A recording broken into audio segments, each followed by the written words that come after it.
It's time for the Rick Smith Show. Now, here is the voice of the working class, Rick Smith. And welcome, brothers, sisters, working class heroes. This is the Rick Smith Show. Thanks so much for being here today on the big program. Lots to get to, lots to talk about. Want to start off with Spotify. You may have heard the news. Spotify had another layoff, the third of the year. They're going to cut down, 17% of their staff. I think it was like 1,500 people going to lose their jobs. But that's not the story. Because look, anytime corporate America can kick people to the curb, oh boy, do they. The story is, again, rich people getting richer, working people getting screwed. So you have the third round of layoffs this year, to make the company more profitable, while they're not paying their artists any money, while they're screwing the people who actually make the content over. They cut off their podcast division. They've done all kinds of stuff to make sure that, their pockets are lined. The story for me is the chief financial officer, a guy named Paul Vogel, who was the head of laying all these people off. Evidently, he's going to lose his job too, but in March of next year, but not before he cashed in $9.4 million of his stock. Because guess what happened? They announced the layoff on Monday. Tuesday, the stock goes through the roof, and the CFO cashes in. Seems like a very nice little windfall, a very nice little bit of golden parachute. And the thing, again, that bothers me is we're in this place where the wealthy get wealthier. The CEOs, the executives, they're all well taken care of, but it's the working people, again, who get screwed. Now, you may remember about a week ago, we had a guest on talking about Yellow Freight. They were the third largest trucking company in the country, went belly up. The CEO and the executive said, screw it. We think we're worth more in pieces than we are operational. And now they're doing that. We had a guest on talking about, hey, we want to buy up the remnants of the company. We want to restart it. We want to get those 30,000 employees back to work. We want to get those union members back on the job, moving freight, earning good wages, having good benefits, pension, health care, that stuff. Well, on Thursday, their offer, the people who wanted to restart this company and bring it out of the grave, their offer was rejected. And it was rejected because, how did the Wall Street Journal put it? That their projections were overestimated and their costs were underestimated. Basically, any reason to not accept the offer. And what you ended up having was a situation where they went and they sold off on Thursday, or accepted bids on Thursday of non-union companies who were able to, like vultures, pick over the carcass of what was once, one of the leading carriers in the country. And it's going to get, I think, like $1.9 billion, which should be divided up nicely amongst the top creditors. And, for me, this is one of these moments where you go, all this money is going to be coming in and it's going to go out to whom? There will be a list of creditors that have to be paid. And, I had someone ask me recently, if the workers will get their vacation pay, because they're part of this. All of the things that they lost, and including their job, that's on the table. And I said, the sad reality is it depends on where in the pecking order you fall. As working people, we generally fall to the bottom. The positive here is that the Teamsters Union represented these workers, and they will be in court fighting for the interests of workers and the pension payments that this company has, basically gotten away with not paying for over a decade. But it got me to thinking again that we're in this moment where, and it's been this way for quite some time. Look, Yellow is not special. They're just going to be another in the graveyard of corporations that closed their doors, liquidated, and screwed over working people. There's nothing special here. This is just another in a long line of opportunities for corporate America to well line their pockets and for good family sustaining jobs to go away. And for me, this is one of these opportunities to say, look, there should be a better way. And when we come back, I'm going to have Sarah Riggs Amico back on the program talking about their latest offer, since the first one was rejected, their latest offer to try and fire those trucks back up, get them back on the road, and get those workers behind the wheel and loading the trucks and all of that, and fighting for that little piece of the American dream. We're going to take a quick break. Right back with Sarah Riggs Amico.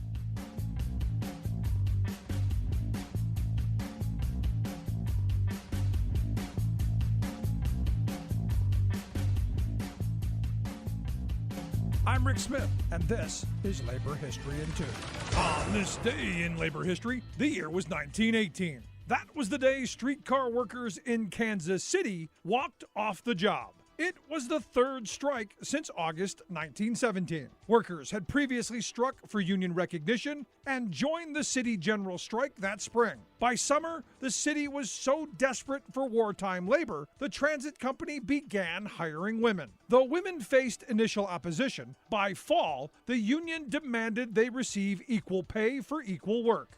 The company had been paying them $15 less a month than their male co-workers. The Amalgamated filed charges with the National War Labor Board, demanding a general wage increase and equal wages for women. The board quickly ruled in the union's favor, but Kansas City Railway refused to abide by the decision. And on this day, 2,675 men and 127 women walked off the job, demanding the company honor the board's ruling. Instead, the company hired scabs. In the rush to restore service, the company failed to properly train the scab drivers, and a number of streetcar crashes reduced the transit company's fleet by more than 300 cars.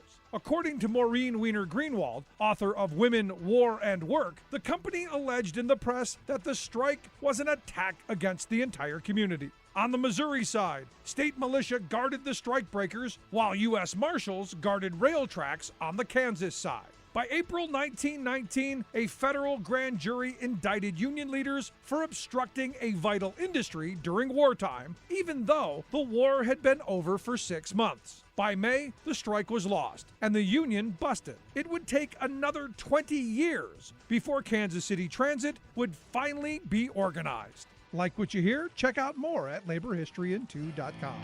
Welcome back to the Rick Smith Show. Now, here is Rick Smith. So Thursday, Yellow Freight, or the people overseeing the bankruptcy, rejected an offer that would have put thousands of workers back to work.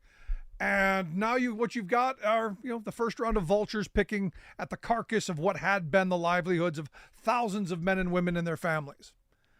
There's still maybe a glimmer of hope, as the group whose offer was rejected has once again stepped to the plate and offered another solution to getting these folks back to work, another opportunity to create good family-sustaining wage jobs. And here to talk about these developments, I've asked Sarah Riggs Amico to come talk with us. Sarah is the executive chair at auto carrier Jack Cooper Transport, also part of New Century Logistics. Sarah, thanks for taking time for us. Absolutely. It's good to be with you, Rick.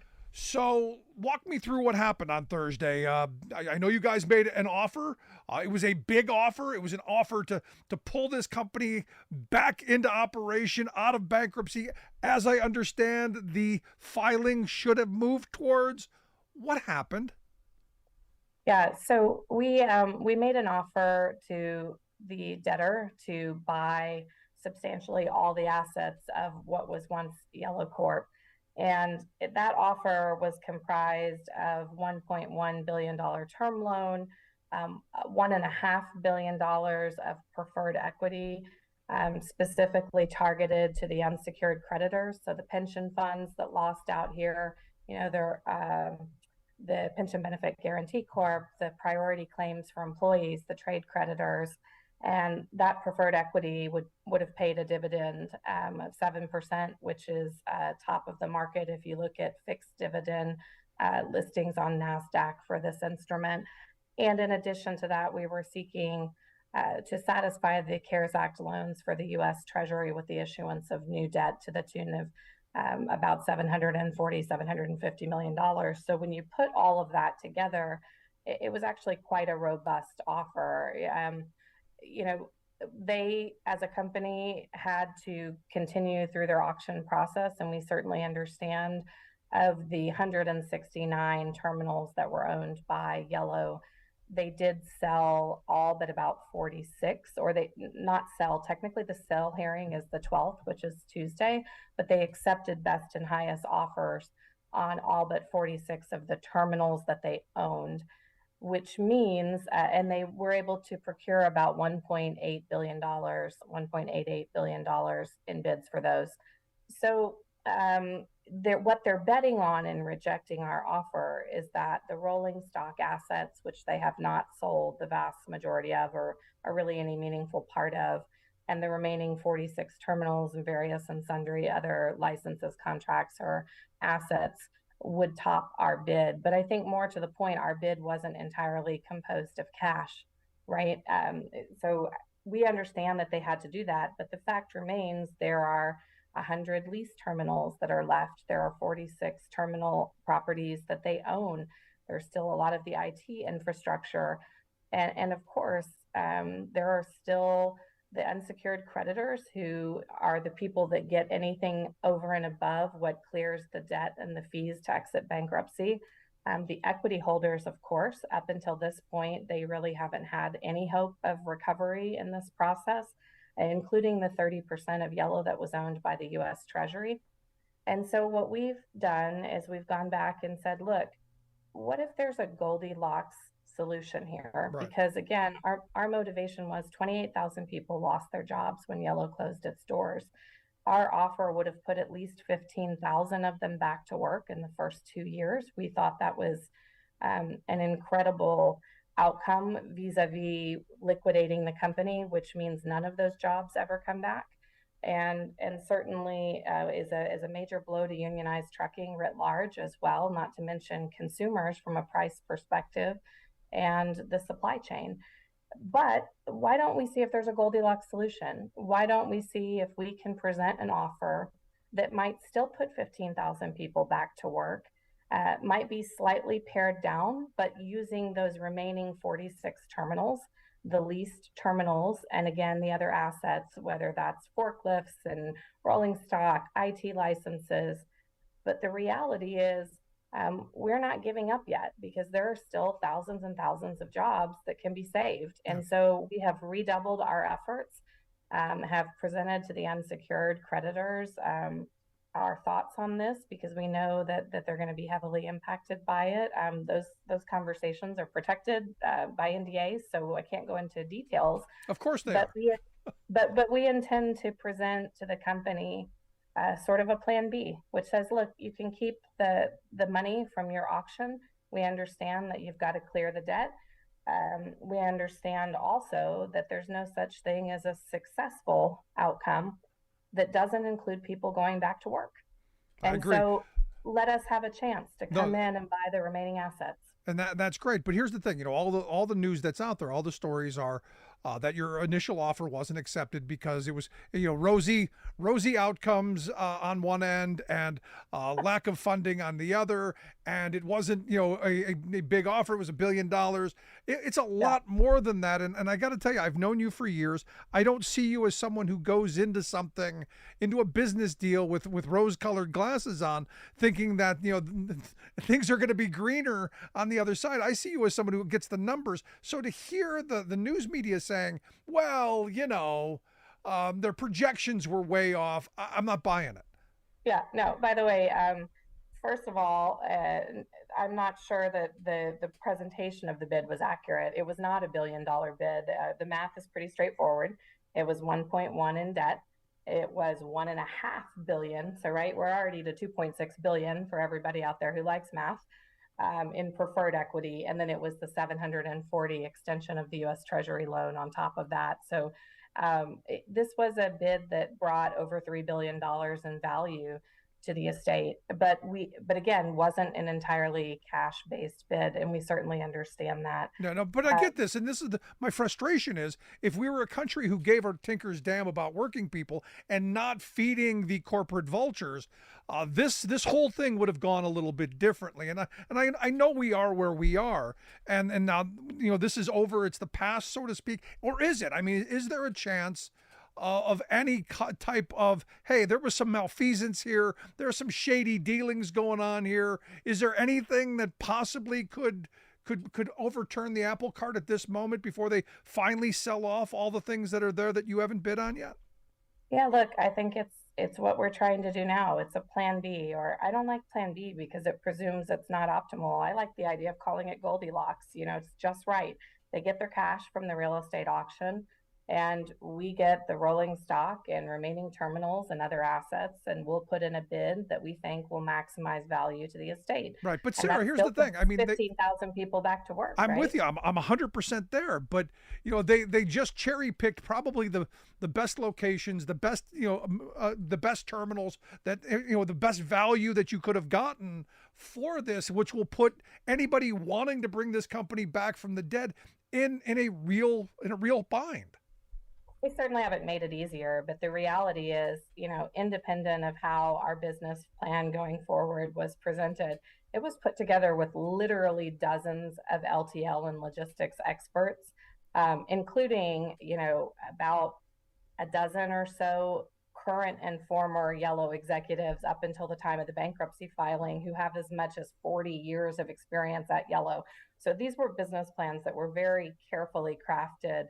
And by the way, we've had customers from Yellow who've reached out to us. We can't engage with them right now because of our NDA with the sellers, obviously, but they're reaching out. And these are marquee names that your listeners would know the brands, saying we either haven't found capacity at the price we want, or we haven't found service we're happy with, and we'd love to see Yellow come back. So I'm not sure. Look, it's a pared down version, what we could do from here, but it's still a good network. If you think about the number of leased terminals, I think they had 100 or 120 leased terminals, and there are still the 46 remaining. That's bigger than the network as we contemplated it in our first offer. So there's certainly room to maneuver. And we're also willing, of course, to say, look, if there are particular terminals they think are just going to catch such an enormous price, fine, leave those with the estate, and we'll deal with what there is. What we're trying to eliminate is the excuse not to put people back to work. Right. No, this to me is sorry. No, I get it. I look, you're fighting the good fight, and this to me is one of these moments where I'm pulling for you. I'm pulling for the workers. I'm pulling for the people that I know who've lost these jobs, who are struggling to find new jobs. The stories that I've been getting, just heartbreaking. And look, there's the reality. And I know we've known each other for quite some time. This could have been me had I stayed working at YRC, back in 2010. These are friends of mine who have lost jobs. So I am pulling for you and everyone else in this scenario. But for me, the frustrating part of this, Sarah, is it's our legal system that continues to do this kind of stuff. Because look, Yellow was what, a $5.3 billion company before they decided to up and we're closing the doors because we think we can get more money on the open market to sell stuff off. There's something wrong with that thinking. Yeah, look, I think in the end, the company going forward will have to make a choice, which is, do you want that to be the last impression that everyone has? Do you want those families who haven't found jobs? And we know that, between 12 and 15,000 of the Teamsters who were at Yellow still have not found work. We know that many of the others have taken a pay cut. They're not in health, welfare, pension jobs. And we know that customers have taken double-digit price increases. And that's not me saying it. Go watch the CEO of some of the non-union competitors when they announced their earnings last quarter saying the same thing. So, the choice is the story can end like that, or the company can work with us to try to create the best outcome for all stakeholders, which includes, most importantly, at this point, I think that the workers, tens of thousands of people who lost their jobs. So we are, as you know, because we've known each other for a while, we're not giving up. This has been a process that was a worthy cause. We presented with very sophisticated financial backers and lenders a very high dollar bid for the company, and they took a different path, and that's okay. But now we're saying whatever is left, we'd like a chance to bid on those and put 15,000 people back to work. And I think that's also a very worthy effort. And until the gavel goes down and cuts off all of my options, we will be in there giving a voice to the families that need it this holiday. And how do we help you? Yeah, look, I think right now people have reached out from when I was on last time, telling us about what it's been like if they've lost their job at Yellow or if someone in their family has. Please keep sharing those stories. We are collecting all of those, and at the right moment, we're prepared to share what this looks like in a very human way. Look, if you know an investor, if you're a fund or listening and you want to come in with this new syndicate of investors that we're putting together to try to take the remaining assets and spin up a pared down going concern, let us know. And most importantly, I think continue to speak up. There is a lot at stake here, not just for this individual company, but a lot of your listeners understand what's really going on here, which is, the result of the auction last week was probably the biggest win for non-union trucking since the Reagan administration. And I don't say that as a positive thing. I think there's still a place for union trucking. And I personally believe in creating the kind of jobs that a family can provide for their own, that can put their kids through school, that can buy a home, that can have the American dream. What we do in union trucking matters. And it matters that we fight for that in every circumstance, including this one. Sarah, I got to tell you, I'm in awe of you. I always am. I think what you're doing is incredible. I'm wishing you the best, and I'm hoping everyone, whether you're a Yellow employer, a Roadway employer, or New Penn, or Holland, or any of them, I hope everyone reaches out, and I hope folks call their representatives and get angry about this, because we need to be talking about how we save jobs, not make rich people richer. But Sarah, I appreciate the work you're doing and you taking time for us. I'm looking forward to good news. Thank you so much. I really appreciate the opportunity to come here and tell folks about what we're doing, Rick, and for all of your support. Thanks so much. Sarah Riggs Amico, Executive Chair of the Auto Carrier Jack Cooper Transport. And I got to tell you, you call your representative early, often. This is important. This is a big deal. I'm going to take a quick break. Right back with your thoughts. Stick around. You're listening to The Rick Smith Show. We're working people. Come to talk.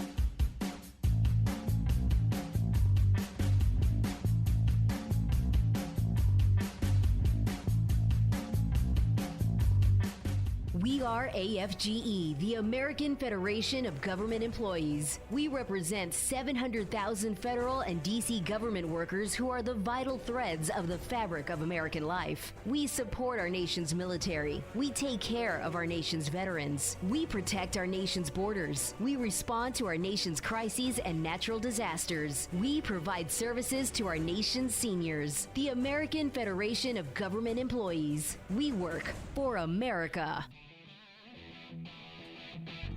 Welcome back to The Rick Smith Show. Now, here is Rick Smith.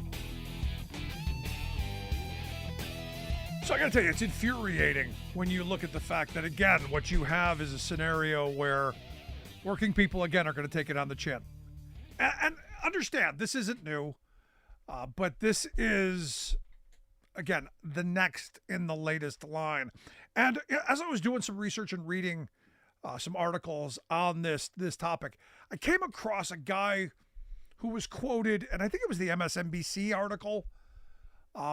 His name is Bradley Maroon. He is the assistant director of Hamrick Truck Driving School in Ohio. They're like the big truck driving school in the Cleveland area where I was at and across Ohio. And his quote in this article was quite amazing. He said Yellow Trucking offered competitive pay and a stable, safe job for new truckers, said Bradley Maroon, assistant director. Says the union jobs at Yellow offered new truckers protection and advocacy. He said, quote, and Yellow was the only trucking company I know of where the truckers never had to sleep in their trucks. They would always put them up in a hotel, which is a pretty big thing. And this is what I've said for years. Look, I was on the road for years working for Roadway and Yellow, YRC, all of that. And I always said, look, I was never going to sleep in a truck. My bed's on the ground. Here's the other part of this, though. What he doesn't talk about is the fact that, look, you've got the guys, who are living in their trucks on the road, and that's their house. That's their livelihood. That's their life. I know guys in day cabs working for non-union companies sleeping in day cabs because, well, they need to make the extra $30 or $40 that they would have gotten to stay in the hotel because that's how poorly they're paid. When a company like this goes under, when a company like this goes away, what happens is the conditions get worse, and they're going to get worse.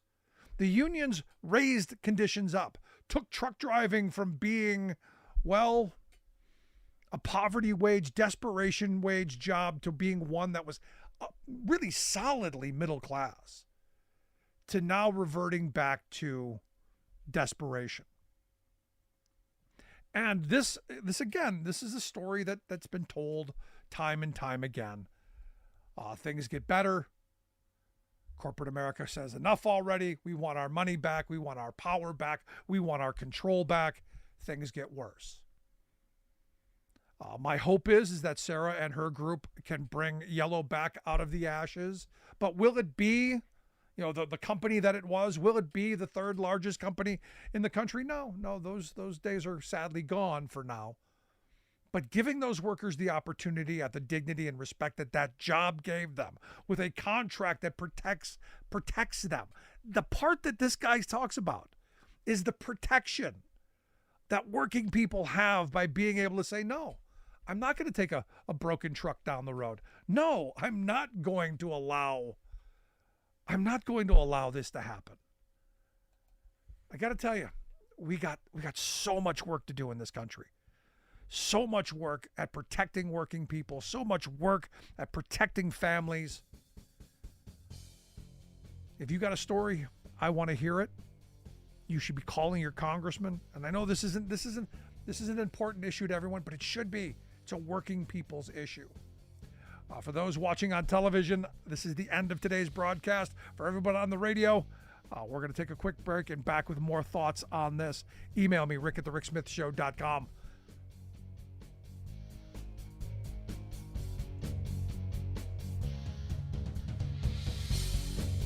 I'm Rick Smith, and this is Labor History in 2.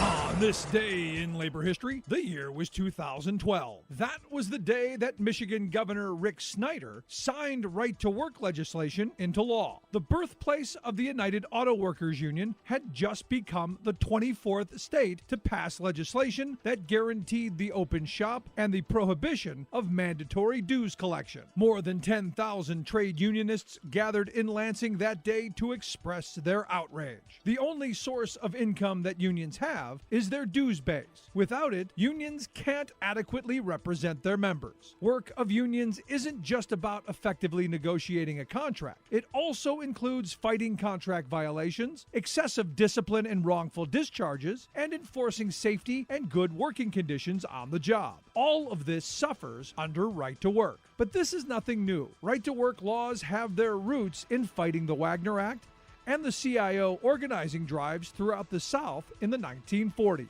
The Texas billionaire and lobbyist Vance Muse fought hard against child labor laws, the 8-hour day, and even the right for striking workers to picket. Pro-segregationist Democrats, cotton brokers, Fred Koch, the DuPont brothers, Gerald Sloan of General Motors, and others supported him in his efforts. His organization, the Christian American Association, was closely aligned with the Ku Klux Klan. Muse argued argued that segregation could only be maintained by enforcing the open shop. Otherwise, whites would be forced to interact with blacks. He said, quote, "From now on, white women and white men will be forced into organizations with black African apes whom they will have to call brothers or lose their jobs." The wealth class has spent millions of dollars over 60 years to defeat working people and reverse hard-fought gains. Like what you hear? Check out more at laborhistoryin2.com.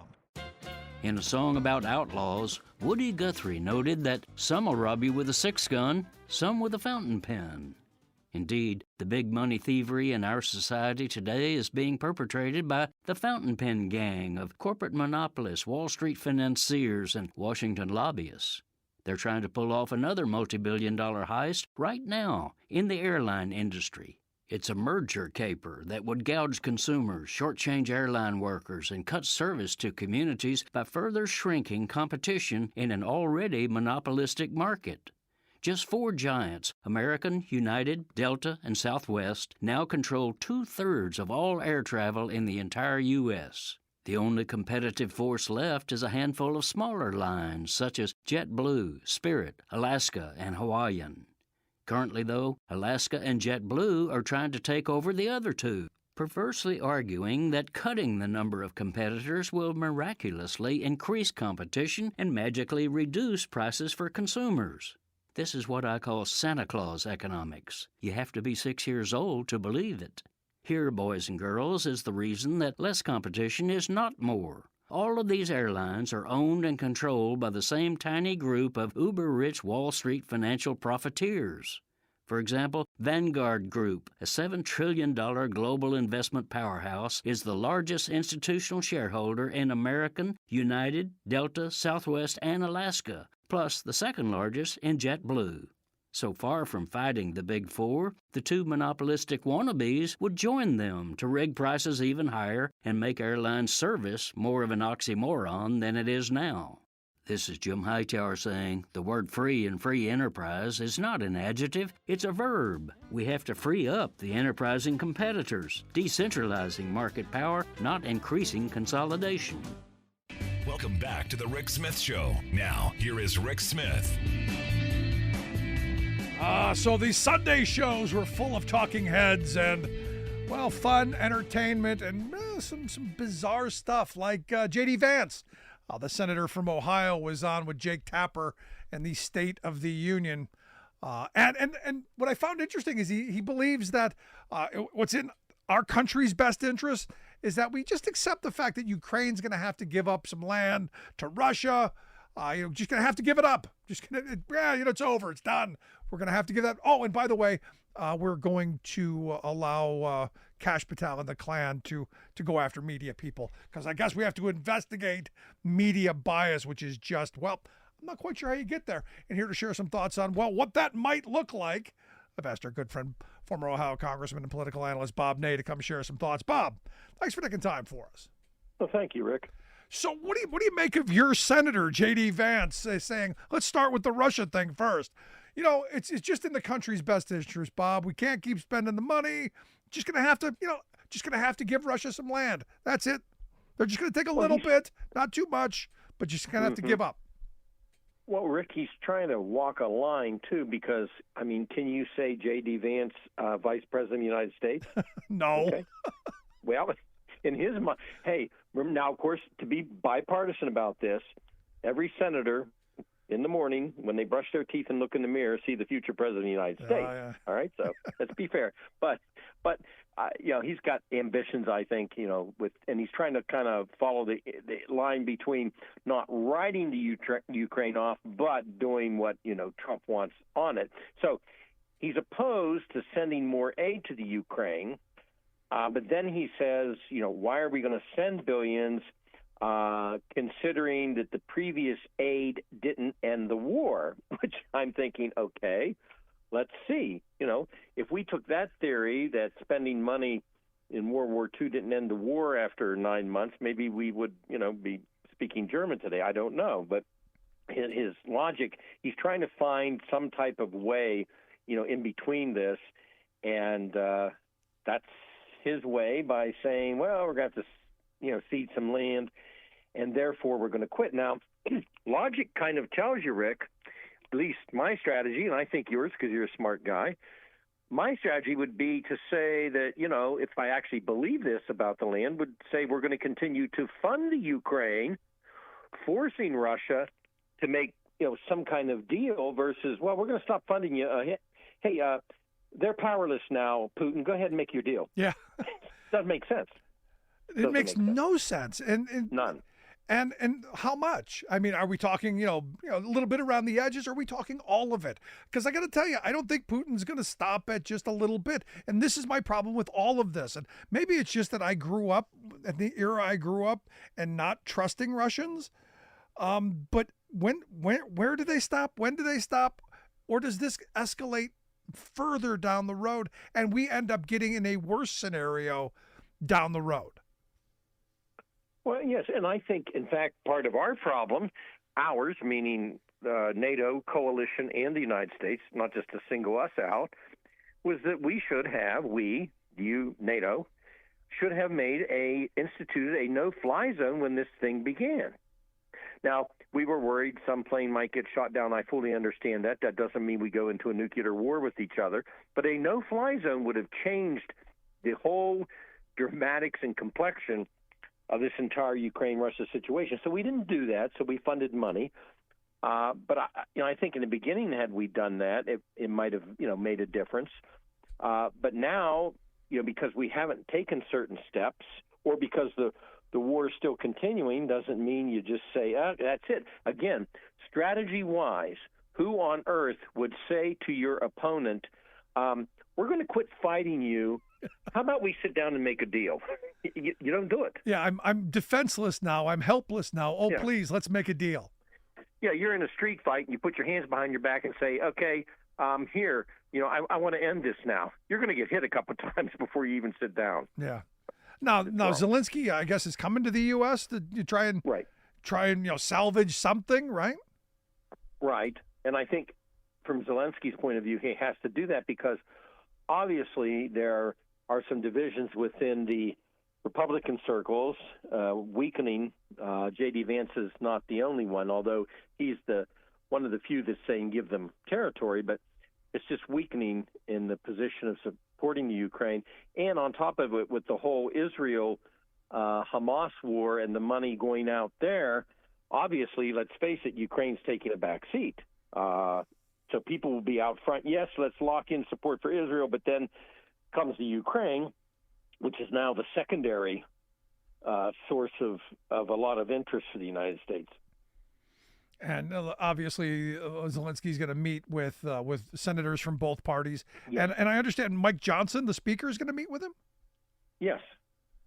I can't imagine Zelensky comes to the United States and anybody from, what I call the big four, 2 in the House and 2 in the Senate, leaders and minority leaders. I can't imagine anybody not meeting with him. It would be a huge mistake. I don't care what anybody in their caucus thinks. So Johnson will meet with him. Yeah, because my mind goes to Marjorie Three Names and the craziness that would come out of her. And this is the weird thing. I used to have faith in people who would at some level put the interest of the country first. I see this as one of those things. I see this as this should be nonpartisan. There are arguments to be had, but this to me seems very germane to our interests, in that if Putin does get to roll through Ukraine and does get to have access to the breadbasket of Europe and the energy that comes through there and all of that, I don't know how that's good for geopolitically. I don't know how it's good for us. Well, you're right. And also, what doesn't add up, where are the old days where the conservative Republicans and the neocons in particular, of course, but the conservative Republicans themselves would have been, no, Putin, you're not going to gain this leverage. Where are those days? Marjorie Taylor Three Names should be the first to be up there saying, we got to fight Putin. Let me ask you a dumb question. First. It's changed, and I know why. Okay, now I got to know why, because I was going to ask the dumb question. Is this just a red hat, blue hat thing where, Biden's picked one side, so the Republicans have to be on the other? or is it deeper than this? I think with Marjorie Taylor Greene, for example, and some others, it's a Trump thing. It's Donald Trump, and it's wanting to follow that line. Donald Trump Jr. in a Newsweek article said Ukraine already lost the war. Now, you know where this goes to. It goes to, hey, I'm Donald Trump. Had you put me in office, guess what? This wouldn't have happened. Ukraine wouldn't have been attacked in the first place. That's where this goes. So if you're Marjorie Taylor Greene, you're going to probably want this not to work because Joe Biden's president and Donald Trump had been there. This wouldn't have happened. So you really kind of maybe don't want it all pieced together. I think that's where she comes from. Yeah, I really do. Because what doesn't make sense are conservatives in any fashion or form yielding to the Russians and Putin. Well, the argument that I've heard for conservatives to side with Putin is he's anti-gay, he's anti-immigrant, he's anti all the same things that they are. So they're on that same page and pushing the whole kind of theocratic mindset, that kind of where Mike Johnson might be in favor of some of this stuff. And that's the argument that I've heard for conservatives. Yeah, I it might be deep in their mind part of it, but I think it's more that Trump took the lead. Donald Trump Jr. says, hey, they've lost the war. Trump takes the lead. Had he been there, it'd have been different. He'd have done the better deal. It would have been a beautiful deal, And so I think they're falling in line to humor Trump. Yeah, it's red hat, blue hat. No, I think it's automatic falling in line. There you go. The other thing that J.D. Vance talked about, this idea of going after the collusion between the media and big tech. This is kind of scary stuff, especially from a party that's saying, Joe Biden's weaponizing government. They're actually, what they're talking about is the weaponization of government. They're going to go after one of the protected industries under our Constitution, the press. This should be freaking people out a little bit more than it is, I think. No?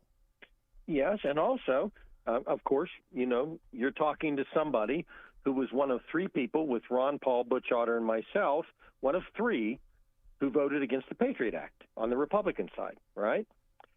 And the reason I voted against the Patriot Act is I knew the government, and it will do this under multiple administrations, under Bush, Obama, et cetera, where you have elements within the government that will get the permission to look into things. Now, it depends who's the president, who's the head of the NSA, who's the head of the CIA. I understand that.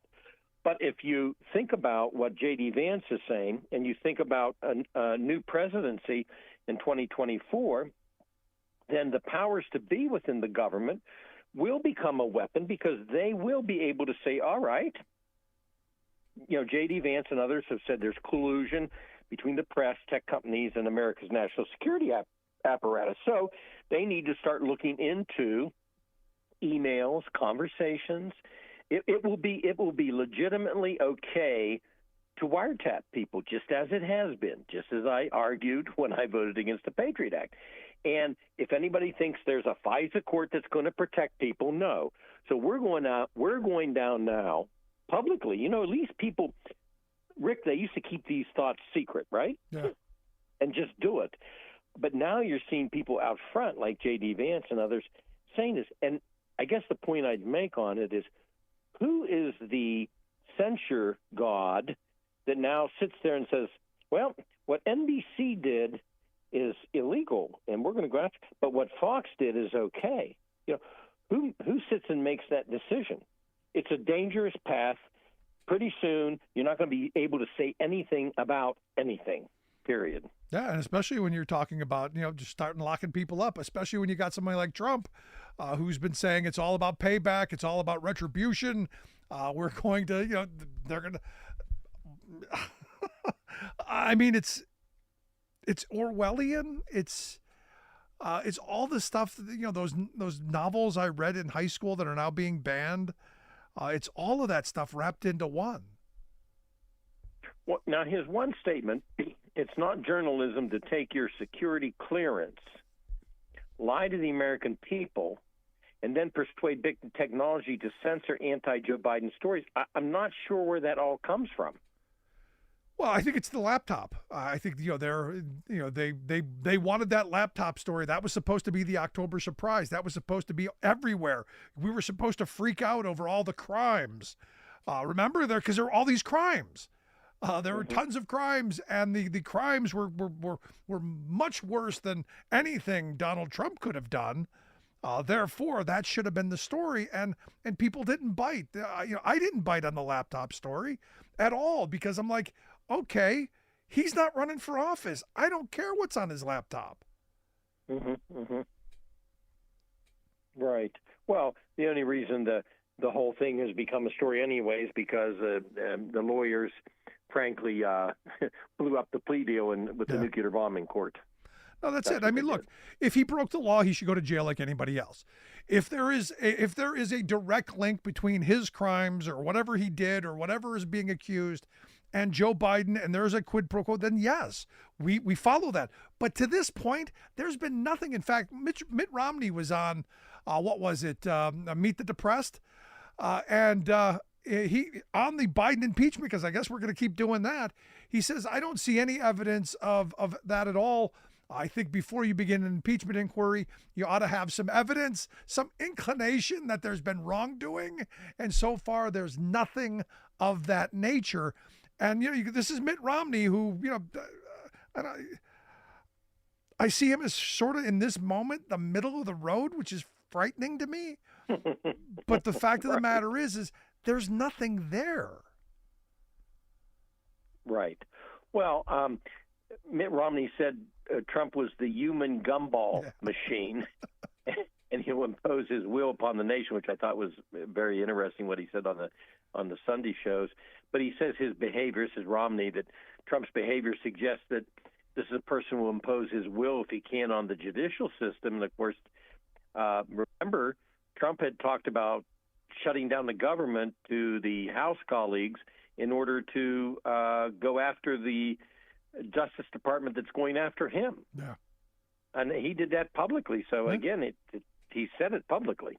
I do find it interesting that Romney he didn't say he wouldn't vote for Joe Biden, but he said he wants Joe Manchin.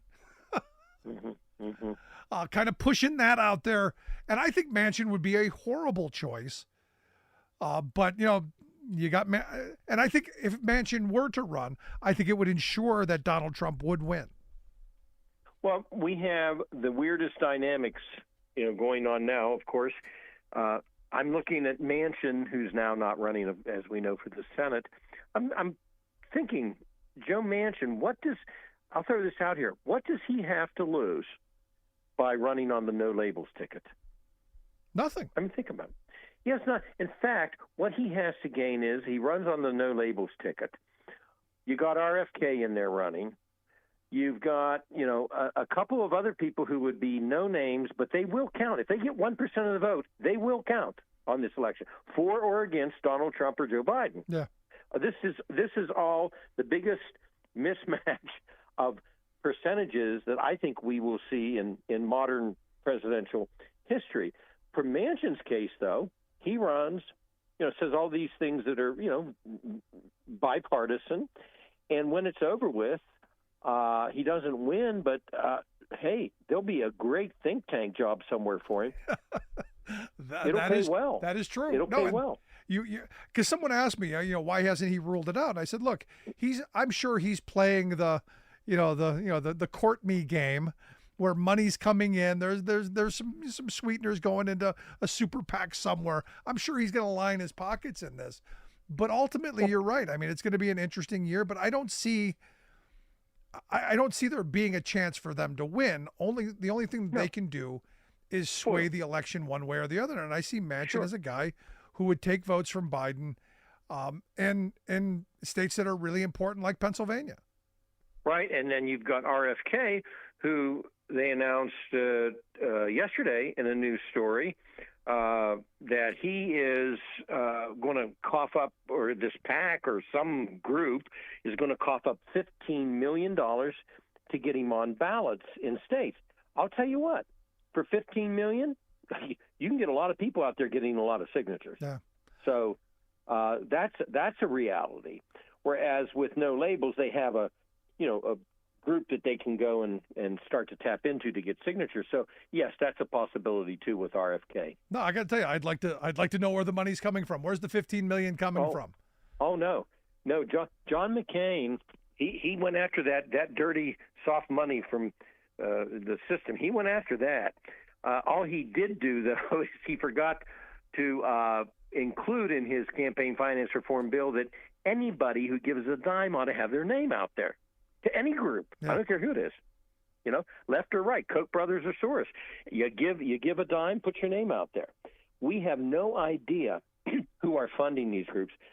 No labels, any of these groups. You have no idea. It could be people, within the Trump organization or people to the left or the right. I don't know. It could be companies that have foreign contacts in China. Who knows? No, and that's the scary part of this. And you go, I'm a big supporter of publicly funded elections. In fact, I just today had a conversation with a guy who said, you should run for Congress, Rick. You should run for office. And I go, give me $1 million and I will, because that's what you need to be able to do to run an effective campaign for just a small congressional seat here in central Pennsylvania. You need at least $1 million. And what working person can raise that kind of money? Well, right. I had a phone call a week ago. My congressman went on to a job in Youngstown, and I had a phone call, and they said, look, normally you need, they said, $800,000. It's a election where the primary decides it, and it's going to be decided in March. They said, but in your case, with a name ID, even though you got in trouble, you're okay. You only need $200,000. They said, can you raise $200,000 in a week? And I said, well, first of all, I don't know I want to run or not, but see, the old days, you do a fundraiser, you raise some money, but can you imagine that? Okay, you need $200,000 just to begin, just to start a campaign.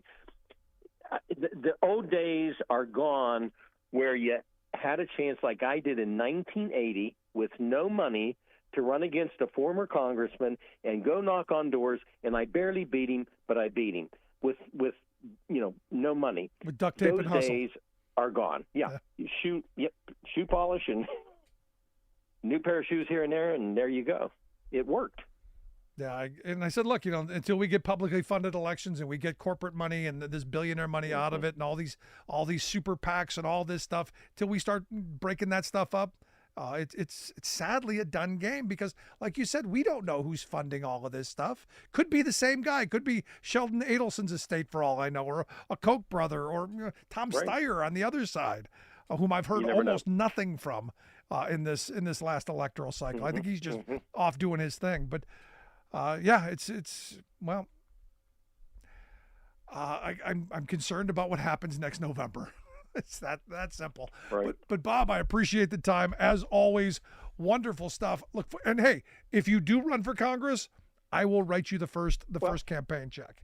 I thought about it, Rick. If I ran, I thought the greatest thing I could do, if I won, is I make you chief of staff, and we would enjoy 2 years in office, because both sides would probably spend $1 million against us, but we'd have a great 2 years. That would, and I would take that. I would most certainly, without question. Good stuff, Bob. I appreciate it. Thank you. Oh. Our good friend Bob Ney. Look, I'm telling you, I would, without question, I would love to see Bob back in Congress. We need sanity. We need rational thought. We need somebody who gives a rat's behind about working people. I'm going to take a quick break. Right back. Stick around. You listen to The Rick Smith Show. We're working people. Come to talk.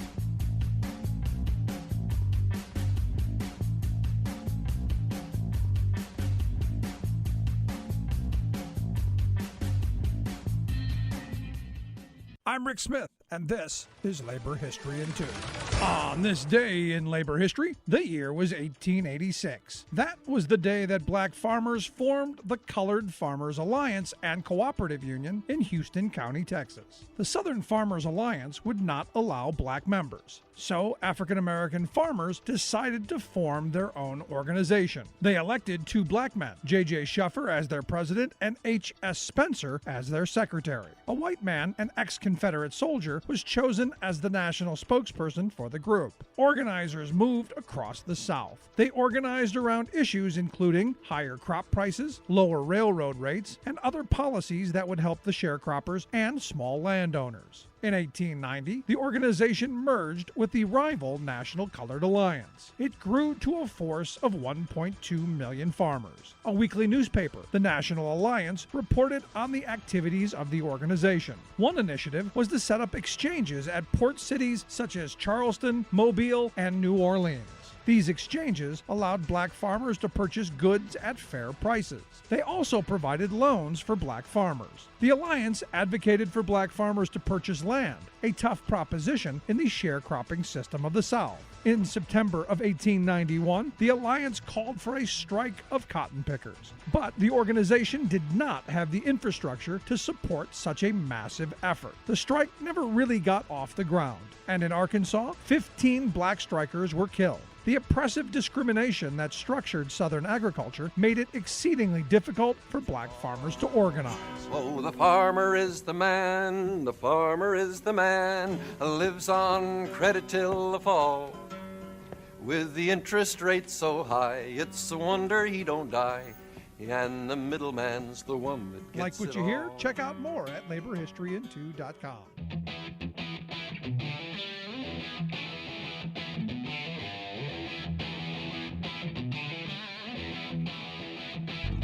Welcome back to the Rick Smith Show. Now, here is Rick Smith.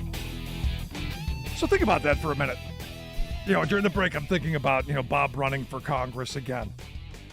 And having someone who, quite frankly, has seen the highs, the lows, and everywhere in between, has made, lots of money and lost all of it, has a perspective on all ends. Isn't that somebody you would want in Congress? Isn't that somebody you would want in a position of power to be able to ensure that everyone has a shot? I mean, this is what our government is supposed to be. It's supposed to be we, the people, coming together, deciding on the things that we want, we need, the hopes, the dreams of our future, all of that stuff, instead of just the circus that it's become. It's, I've said for years, politics is the new polo for the rich. They hold gala events and they buy themselves access to representatives and policymakers, and they get what they want. And as this person, asked me, why don't you run? And I've thought of it a number of times over the years, because I think you do need passionate people in political office. I do believe you need people who believe that government can and should do good and big things. I think you need people who want to help. And yet, a lot of, especially conservative Republicans, especially the ones who talk about how religious they are, it's all about restraining government. It's all about, destroying programs and giving everything over to the private sector, which is weird, because we know that everything we've privatized, everything we've handed off for profit gain has turned out worse for we the people. And as I was explaining to this guy today, he was genuinely questioning, why haven't I run? And I said, look, at the end of the day, the money is a big part of it. Why should it cost $1 million to run for a job that pays $175,000? For president, why is it going to cost $1 billion plus to run for a job that, what is it, $400,000 now? There's something wrong with this situation, and we as people, we as the people of this country should demand better. The polling is absolute across the board. People are not happy with what they've been getting out of their government. because their issues, their needs, their concerns are not being addressed. And this is where, we can and should come back together. But it's got to come back. It's got to be the money. We got to get the money out of politics. That's issue one. Should be that simple. But how do you do it? I want to hear your thoughts. Email me, rick@thericksmithshow.com. If you got any thoughts, I want to hear them. Anything I said today made you think, angry, happy, sad, by all means, shoot me an email, rick@thericksmithshow.com. Miss any portion of the program, make sure you grab the podcast. Wherever you get your podcast, you'll find ours. Thanks for being here. We'll see you back here next time.